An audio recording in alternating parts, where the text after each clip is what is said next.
Hi guys, it's Nurse Vicki here. I'm sitting out here enjoying my morning coffee. My dog Boo's out here, if you see him in the picture. And I'm just sitting outside enjoying the fresh air.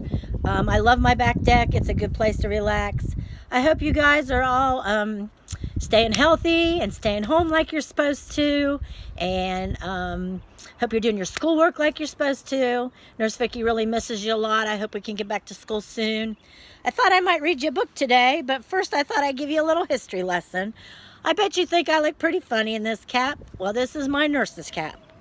And 30 years ago or so, 32 years ago, when I went to nursing school, it was a big honor to earn our cap. And back then it was shiny and white. Now it's kind of yellowed with age, like old Nurse Vicki. But our nurse's cap was a big honor. We got our cap halfway through nursing school, and then when we graduated, we got our stripe put on it.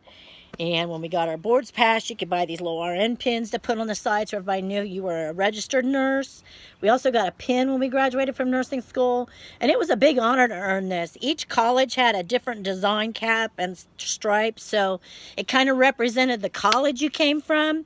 And it also represented that you were a nurse. And when I first started working at the hospital and the nursing home years ago, we wore our caps to work every single day with our white uniforms and white shoes. And it was a big honor to wear this cap. But nowadays, nurses wear scrubs. It's a lot more comfortable. They're bright colors. It's a lot more fun. But I thought you might enjoy learning about the nurse's cap and also get a good laugh out of Nurse Vicki in her old cap. And I thought I'd read to you today, The School Nurse from the Black Lagoon. So I thought the cap would be appropriate. The book is by Mike Thaler and pictures by Jared Lee. I hope you enjoy. There's supposed to be a nurse at school. No one's ever seen her, at least no one that's ever come back. They say her office is behind the principal's. Her name is Miss Hurst, the nurse, and she's supposed to be a real ghoul. It says, where does it hurt? I hope Nurse Vicki doesn't look that scary. All around her office are supposed to be dripping color pictures and see-through statues of body parts. Eyeballs on rubber bands, heads filled with brains, and bodies stuffed with everything else. She's also supposed to have a skeleton hanging in the corner. They say it's a kid who went there with a stomach ache and she cured it.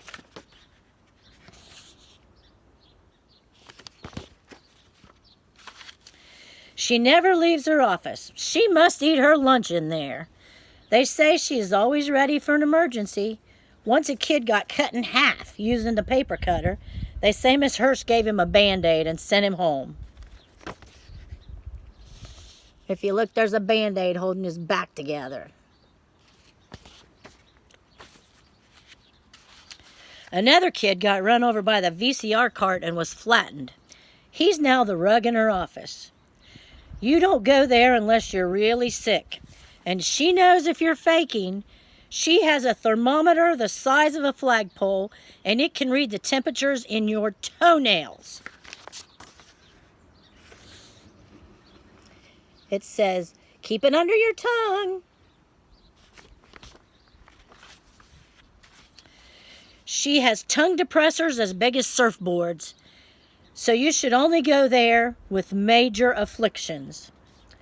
It says, say ah.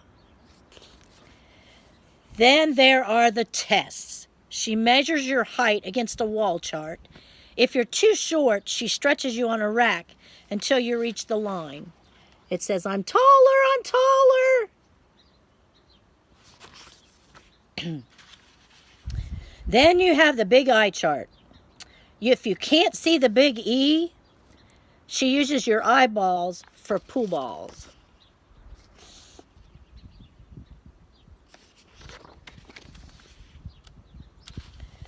After that, there's the hearing test. Can you hear me? If you don't pass, she puts your ears in her jewelry collection.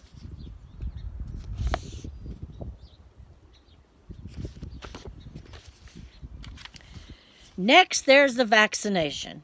Her needle is so long, she can vaccinate 6 kids at once. It's sort of like a shish kebab. And there's always the ice. If you fall down, she just puts you in the freezer. Some kids take all summer to thaw out.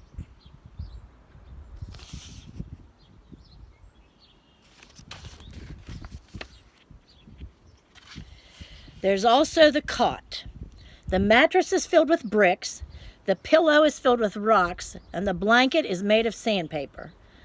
On the first day of school, Penny Weber went there for a nap, and she hasn't straightened out since.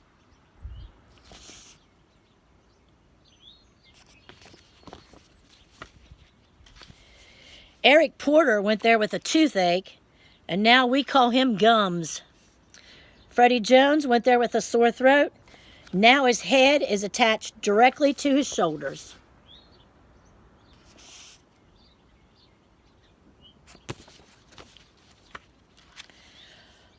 Oh, I'm breaking out in blue dots. They're all over my hand. I must have leprosy. My hand will fall off. I'd better go see the school nurse. I walk into her office. Freddie Jones is taking a nap. Either that or he's dead.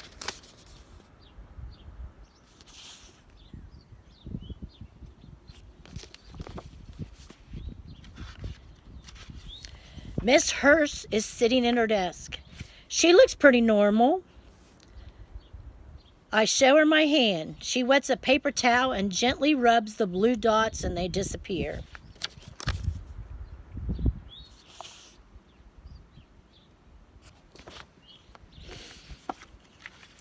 She asks to see my pen. I take it out of my pocket. She shows me where it's leaking. She smiles and gives me a new one. She's a miracle worker. I'm cured.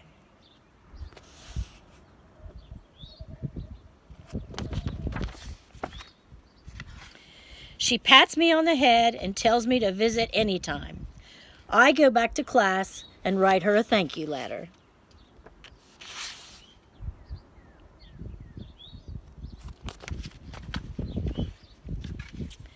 With my new pen. The end.